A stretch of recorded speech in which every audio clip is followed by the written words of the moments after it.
Welcome to Daddy's Money Garage. We're in John's living room, and this is John's shelf, and that's John's Christmas tree. It's not my tree. It's not your tree? It's not my tree. It's on your shelf. It ain't mine. Possession is 9/10 of the law. Fair warning, this is Panther Platform content. If you don't know what a Panther Platform is, it's a Crown Vic, and if you don't know what a Crown Vic is, then you're probably too young to have been driving to get pulled over by one. Town car, Crown Vic, Grand Marquis, Marauder. What's the biggest problem with the Panther Platform? After transmissions, lighting.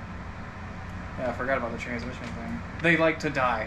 Yeah. The headlights are complete garbage, and if you don't think they are, then by all means send me hate mail, and I'll just continue to tell you you're wrong because they're awful. Ask the deer that I hit. Oh yeah, that happened before we did the... Yeah. We're going to be doing an HID conversion, and if you don't know what HID means, it's high intensity discharge, otherwise known as those lights that blind everybody because they don't know how to do this conversion properly. These are HIDs. They're expensive if you buy them in the store.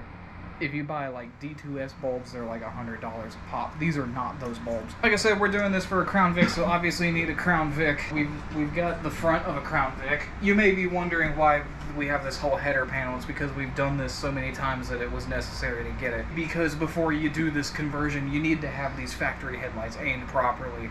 Because the weight that you're adding into these headlights by doing the conversion puts stress on the adjusters. And if you try to make coarse adjustments after the fact, likely they're so far off that you're going to break an adjuster with the extra weight.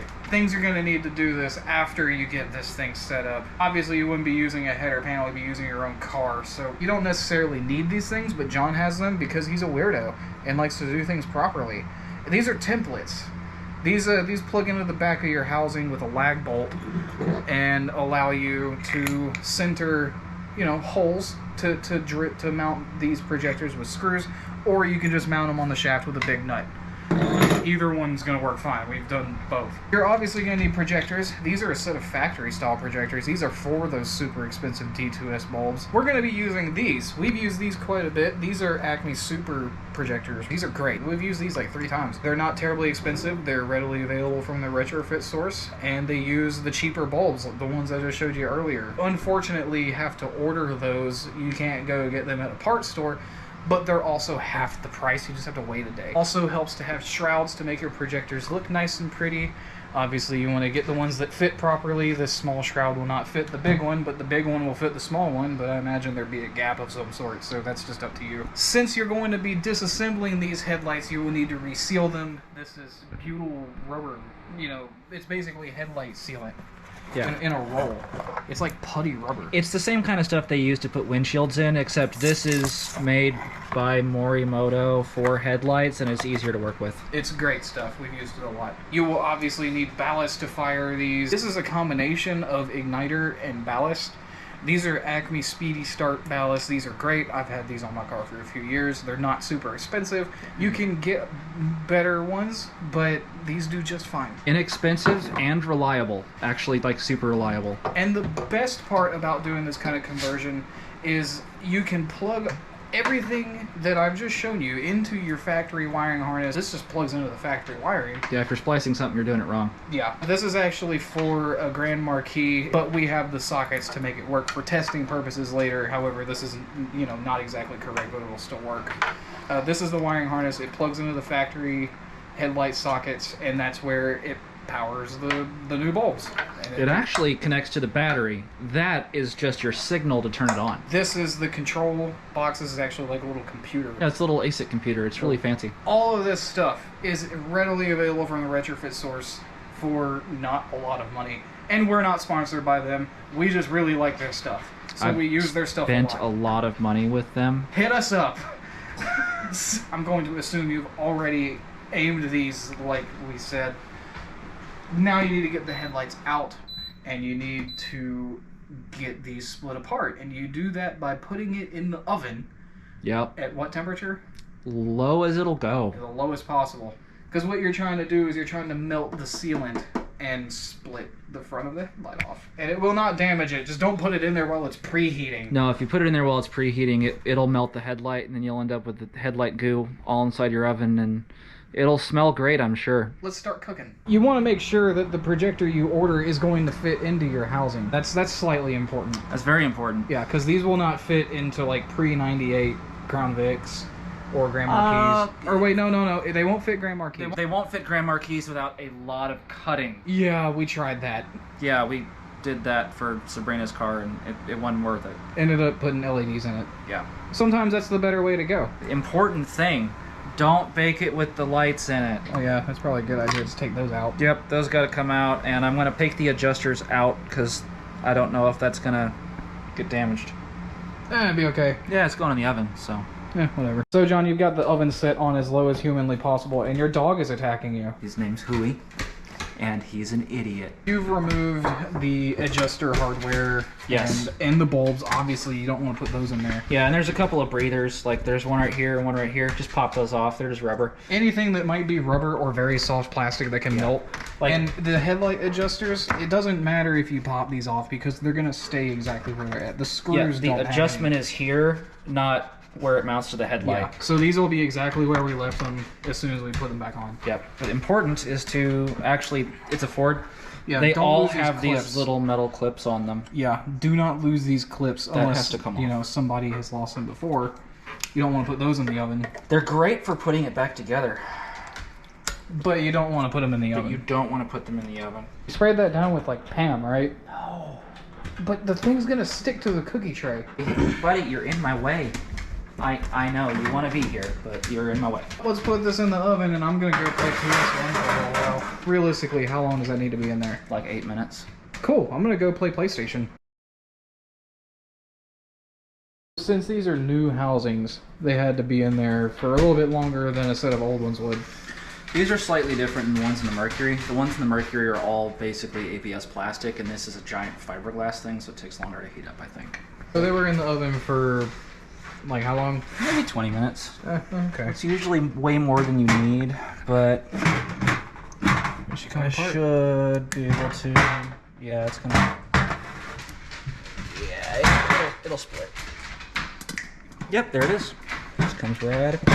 Need to put you right here, and come around this side. Okay. And it just splits apart like that, leaving a bunch of. Actually, that stuff comes out pretty easy. Yeah, But it looks like a mess, but it's really not. we have split the housing open, and the lens is free.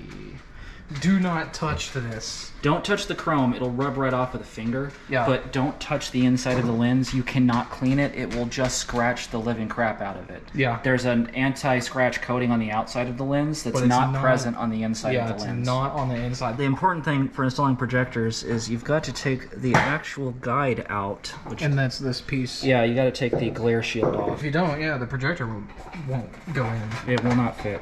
So, yeah, obviously that has to be taken out. How does that come out? This one might just pull out. We decided to grab some pliers, and it took about 4 seconds. It's just press fit in there. There's a couple little tabs. It just comes out. The And- Mercury ones are held in with a screw. There's a screw on one side, and the other side is like it's like a spring tab. Now this headlight is completely unobstructed, and we're ready to go ahead and just put them in, right? I guess. Put a projector in it. Yeah, put a projector in it. Before you mount your projector into the headlight housing, obviously you're going to want to attach these shrouds. I mean, it's pretty hard to get these in once they're already in the headlight.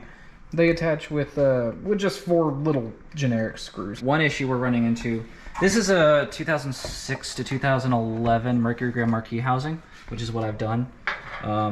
There's this little screw hole here that holds the glare shield in. That's not present in these. Yeah, but because this that is like a hole press fit thing. in the Mercury housing goes all the way through, which allowed me to run my bi-xenon pigtails out. That actuates your high beam drop shield, which there's a little solenoid down here. You give it power, it pulls this down, and you got high beams. All you're doing when you're hitting high beams is energizing that solenoid, and then that drops down. And you can hear them do it when you do it. Yep. We need to get wires, obviously, out of the headlight, and there's no hole here. There's not an easy way to do it, so we're gonna have to poke a hole in it. Yeah, we're going to have to drill a hole in it, which is not that big a deal. But we're also not completely sure if this shroud is going to fit very easily, but we're able to make it fit. That's not going to be a problem. This just inserts there, And the only thing I'm concerned about is whether this will make contact with the lens once the lens is on there. Yeah, because it does stick out there quite a bit. Yeah. But, so... I mean, the fix for this is to just recess it into the headlight itself, because there's a bit of a shelf there. Yep. And we can just take that down. Yep. And cut back here in order to get the lock nut on, or the screw mounts that we may end up using. But regardless, the next step here is to drill a hole in it so we can get the wires through, because otherwise the rest of this is just pointless. Mm-hmm. If we have to take down that little shelf inside the housing, is that going to affect how the headlights aim, or can that be like tuned out, so to say? If you're gonna take it out, you gotta really just take the entire thing out. So just use a step bit and knock it down. It shouldn't affect how the headlight aims, because you can make adjustments on the projector itself. You gotta make sure that it's aimed properly in the housing. Don't put the lens on it until you're for sure. So you may be wondering why I'm wearing a different shirt now. That's because it's been a week, and we have taken down the little shelf inside the light. And the way you do this is you do this with a step bit and just run it through until that shelf's already gone. You can do that, hole saw, doesn't really matter. Anything that takes that shelf down. Yeah. But the reason why we're not showing how we did it is because we did it in a very unsafe way, and John had to get stitches. So we did it with a step bit. Don't do it how we did it. Secure this thing. It wasn't the headlight, I was holding that. It's It was the drill that the drill caught me and slammed my finger into the edge of the housing, which sliced it open from, well, basically knuckle to knuckle. You realize that we have worked on the jet for a year and never been majorly injured and had to go to the ER. But then when we do this that we've done time and time again, this is where the injury happens. Push harder, man.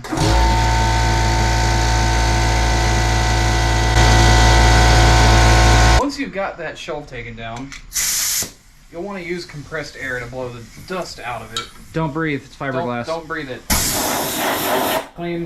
John, what is the next thing we do? I mean, the next thing's going to be to stuff a projector in there and try and make it actually work. Cool, okay. Well, then I'll take the camera back and you take it from here. So there's a slight problem once you get the housing to this big, and that is the base of the bulb is actually a different attachment that goes on the housing itself. It's really stupid. It's this piece. Yeah, it's that big thing. Which means that the hole's bigger than it needs to be, and then once you actually get the little thingy out of there and you try and stick the projector in it, never mind the wires, don't worry about that. Yeah, we're not there yet. You put that down in there. It's got a little silicone condom kind of deal on here. And you put it in there. Oh, but there's no way to actually secure it because there's literally nothing back there to secure it to. That's where these things come in handy. When you buy these projectors new, they come with a bunch of hardware. It's this. You need this. It's basically a keyed washer. It is a keyed washer. Put this thing where the bulb goes, put that in there, done. That's it. It's good. We're ready to put the projector in, or we still need to drill a hole to run the wires through. We still need to drill a hole to run the wires through. That's easy enough. But this buddy goes just like that. Perfect. And then you just lock it down. Lock it down with the nut. We should probably drill that hole first, though. Yeah, you know what's really great is that there's a perfect spot that they already marked off for us to put it. Oh, genius. This is a 17/64 drill bit, by the way. Oh, that's funny. Yeah, I figured. It's my favorite size, actually. It's the one we've used. It's the size we've used the most on the jet. Really? Yeah, no kidding. Oh, okay. So when you do that, it takes off a little bit, but you'll never see that. No, it's gonna be behind the projector. So, cool. Wiring is ready to go in. So people with a keen eye may have noticed that this projector doesn't have a shroud on it, like the one we were working with earlier. Yeah. There's a reason for that we'll bring up later. So I'm gonna go ahead and throw this thing on there. Just quick note, these screws, these little posts that you screw to the actual projector body, they're closer together on the top, further apart on the bottom. So in theory, you really couldn't put it together wrong. It will fit together wrong, you'll just only be able to get half the screws in it. It should perfectly line up when you set it in there. If it isn't perfectly lined up, flip it over. The 9006 connectors that you use to plug these wires in, you gotta put them together. And you gotta put them together because the actual connector will not hang on, or it won't last if you stick it in the oven. Well, plus, I mean, it wouldn't fit through that hole, John. Well, yeah. Is there a top and bottom to this? Like, indicated? The little slot that you've got, this thing right here, the pigtail comes out of the bottom, but this thing, the key inside, right there, that goes up top. Cool. I'm just gonna drop that baby right in there. Hey, there it goes. Cool. So now you're ready for a nut. Yeah, in the Mercury housing, you can use a 1" and 1/8 socket and tighten these things down. Yeah, but don't over torque them. But the socket will not fit inside of this stupid housing. I could fix that problem if I had a belt sander. Well, we don't. I don't. Somewhere there is a book that has this exact thing with a circle and a slash through it. We just keep on running into stuff, man. We gotta cut this off so that you can actually tighten that nut down. Yep. We don't have a hacksaw, so it's at the shop. Wood saw it is. Yeah, that wood saw sure did the trick, didn't it, John? Yeah. Yeah. Yeah, it worked great. No, this. Don't worry about that. Okay, now that we've made the necessary modifications just to tighten this nut up, that's a 1 1/16 socket, and you don't use a ratchet to tighten this down because you'll just break the housing. Well, you'll end up stripping the aluminum threads off of the shaft. Either way, this doesn't have to be, you know, gorilla tight. It doesn't have to be He-Man. Now that that's tight, it's about tight. You just got to make sure you clock it. Yeah, make sure you set the rotation on it, because the last thing you want is to put these suckers in there and maybe crooked. Everything be crooked. Don't seal it until you're done. Yeah. That's the last thing you want to do. Smear an epoxy on there so it doesn't back off. Yeah, you really probably want to do that too. We did that with the last ones. What is this thing that's just randomly appeared out of nowhere? This is the bulb holder. This is actually a Morimoto moto holder for H1 applications. It doesn't work on all of them. Verify fitment. It's the same as the factory bulb retainer, but it doesn't have those wires that are a nightmare to get off. The way that these work is they use this H1 style clip with the. It's just uses the little wire basket doohickey and it holds the bulb, but they suck and the bulbs shift around, so you don't want that. So I lost all of mine by throwing them in the trash. This is just a better design. It's just a 3-piece deal. You've got this bolts onto the back of the projector body. You've got a little thingy here that centers the capsule. And then a piece that threads over it. A piece that threads over it all. And it's all made from high temp plastic. And it's not 100% necessary to do this, but this is just a way better way to hold the bulb in the housing. Supposedly it's better for optical alignment, because a big problem with these is that if you shift the bulb, your output gets fuzzy. Yeah. And a piece of wire holding a bulb that's not intended for that socket, yeah, just get these. This next step is gonna seem kind of useless, but it's really probably the most important thing to do. Put your headlight back on the car before putting the lens on and powering the light with like a battery jumper or something. It don't matter, just 12 volt. That way you can line it up with a wall about 25 feet away and make sure that projector is aimed straight. And if you don't know what I'm talking about, you'll see in about like 5 seconds. Obviously, if you were using your own car to do this, you wouldn't have to use a bubble level to check it. But to make sure that these come out straight, John's going to do that before we actually fire it up. John has checked to see if this header panel is level, and it is. He's got this thing hooked up, and here's these wires that we drilled that hole for earlier. I don't know if I mentioned it earlier, but these are for the high beams. That's not, you know, necessary for right now. So he's got it hooked up to the ballast, hooked into the wiring harness, hooked into our adapter to test leads, hooked onto my car. To your car. Because that's what we gotta do right here. This seems safe. This is the safest way to do this, isn't it? It's perfectly fine. Don't worry about it. This whole thing has just been safe. Fire it up. Yeah, that works. That line right there, that straight line, that's what you're looking to check to make sure that your projector's clocked in the housing correctly. And you know, this looks pretty much dead on. Are you happy with it? Yeah. It looks pretty straight. Yeah. Cool. So let's get this thing out of the road. Yeah. And put a lens on it. Boy, this kitchen's a freaking mess. That's okay.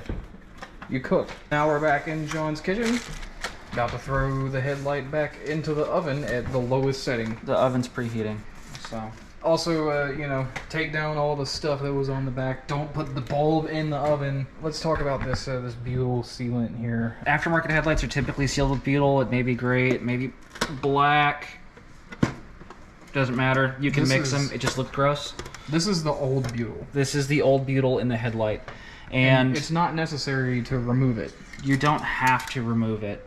What's good about this is I didn't really take much out.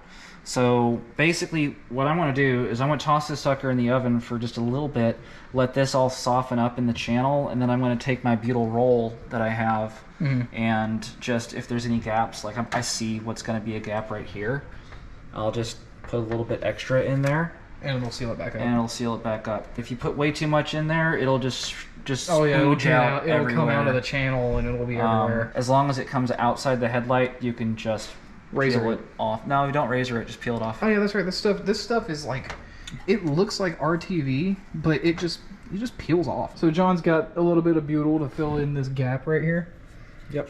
And a little goes a very, very long way. Yeah, you don't need a lot. You just make it to where it'll fit in that channel and then squish it down, put it in the oven. Work it, stretch it, do it, pull it, twist it, bop it,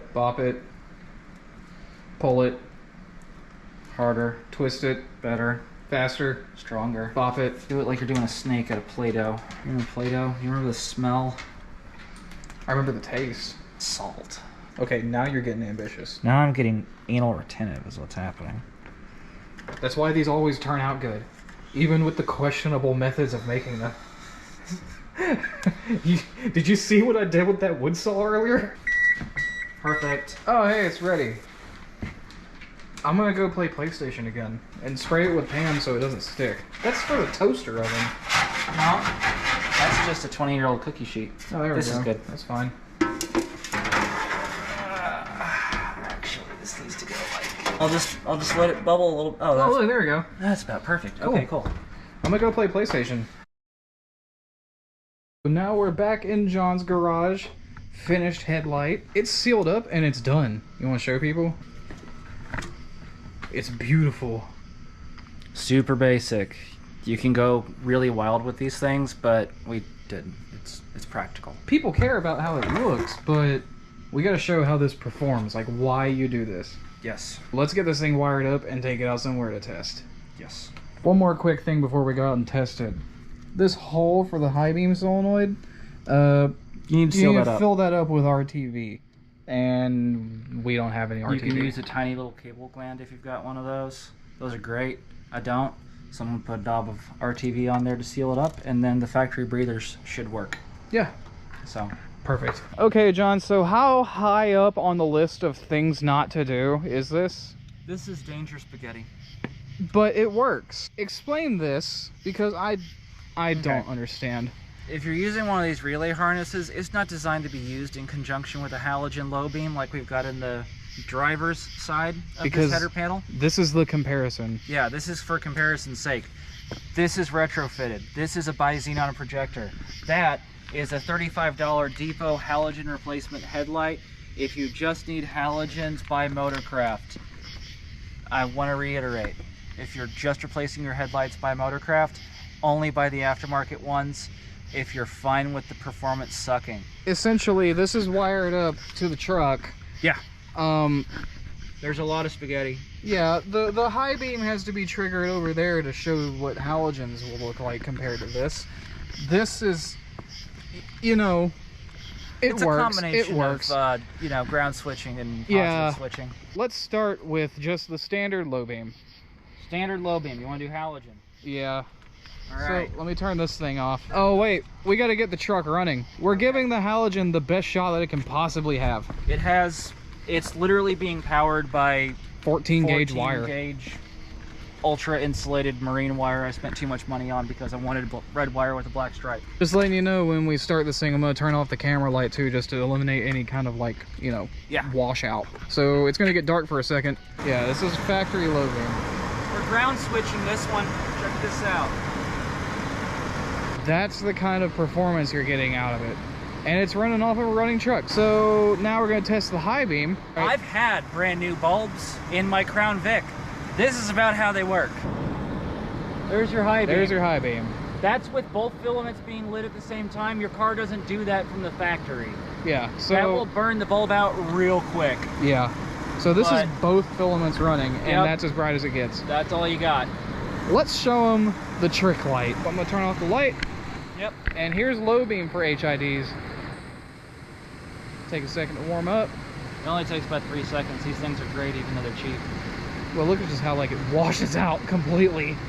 Yeah, they're not really aimed. Well, it's on a hill. It's also on a hill, so that's why it's aiming up a little bit. But you can see just like you get so much more performance out of these lights. Trigger the high beam on the HID. Yeah, see now the low beam's completely gone. You can't even see that the halogen's there. Yeah, it's like it doesn't exist. That's a pretty phenomenal improvement, isn't it, John?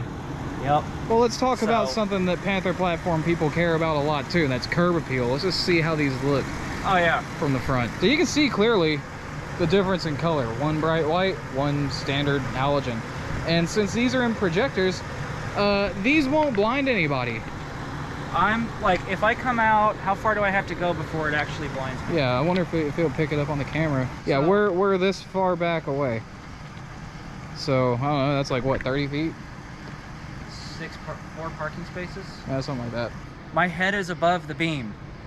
I'm not getting glared. Yeah, and that's right. Drop down and you can't see a freaking thing. Yeah, that's why you put them in projectors. Don't put HID bulbs in just a factory housing. That's why you get those lights everybody hates. You want to be a nice guy, you put them in projectors. It's so crispy. Dude, it's nice. Look, you can see like. And the cool thing is, people won't think you're a cop when you pull up behind them anymore. Dude, I'm getting more glare off the halogen than I am the HID. You will, because your head's directly in the beam. Look. Oh yeah. Let's pack all this stuff up and make our final announcement as far as this video goes. That's it. That's the best upgrade that you could possibly do to the headlights of your Crown Vic. And this is not even expensive to do. It's pretty basic stuff. John, I think it's the best thing that you've ever done in my car, besides not finish wiring up the blind spot monitoring. Oh, cry more. Yeah, we'll get to that eventually. John's being extra generous. We don't have a Crown Vic to put these headlights in. If any of you Panther Platform guys want this upgrade, we have this other headlight to take apart and put another projector that we have in. At the time this video goes up, these headlights will be on eBay for half the price of the parts to do this yourself. So somebody watching this, you may get really lucky, and you know how they were built and that they work. That will be up in the description of this video, so have at it. All proceeds from that auction go to the charity of paying our bills. For real. This is the exact same stuff in my car, and it's lasted for like 3 years now. Yeah, no, it's super reliable. The only thing that we don't have to send with this package is the harness, because the harness that we fired these off of is for a Grand Marquis, and they use a different bulb. But John knows exactly what harness you need, and we'll put that in the description and the eBay thing for where these things are selling on. It's available from the retrofit source. It's not super expensive. No, just the relay harness is probably like 40 bucks. And that harness plugs directly in your car and into this stuff to make it work. So it's no problem to get. It's literally they ship just really quick. Pretty idiot proof. Yeah, somebody's going to be very happy with these, I think. And even if they don't sell, we'll have a set of Crown Vic headlights to put into another Crown Vic later. I might just keep looking for a Crown Vic. Yeah. So somebody buy them. Share this video, because there's lots of Panther Platform people out there driving around with crappy headlights. We see them every day. All of them. All of them. And if you need help converting your headlights, hit us up at daddysmoneygarage@gmail.com, and John will answer all of your questions. Oh no, don't do that. Yeah, he will. No, he will answer all of them. Thank you for watching. Like and subscribe. Do all that stuff. Anything else, John? No. Okay, cool. See you in the next one. See y'all.